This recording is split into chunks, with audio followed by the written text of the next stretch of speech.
اور کس چیز سے بچنا ہے؟ مولا فرماتے ہیں والخصوم والورع عما نہیت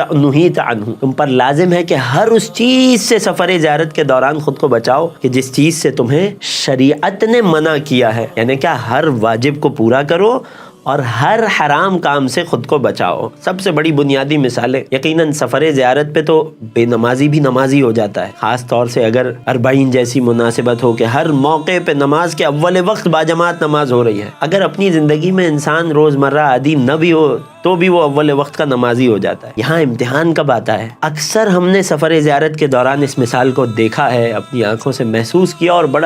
بڑی تکلیف کو محسوس کیا، اس لیے یہ مثال دے رہے ہیں۔ بہت سے مومنین یقیناً ہماری طرح اس سچویشن کو دیکھتے ہوں گے کہ زائر سفر زیارت پر جا رہا ہے یا سفر زیارت سے لوٹ رہا ہے، جانے یا آنے کی فلائٹ ہے، اور عام طور پر کچھ ڈائریکٹ فلائٹس جن کا ٹائم فجر کی نماز سے ٹکراتا ہے، صرف اس بیجا شرم میں کہ میں ہوائی جہاز میں کیسے نماز پڑھوں، ظاہر اپنی جگہ پر بیٹھا رہا، جہاز کی کھڑکی سے باہر دیکھتا رہا، فجر کا وقت طلوع ہوا، فجر کا وقت ختم ہو گیا، سورج نکل گیا، نماز قضا ہو گئی، اور یہ زیارت امام حسین کے لیے جا رہا تھا یا واپسی کے راستے پر تھا، بڑی ڈٹھائی سے اس نے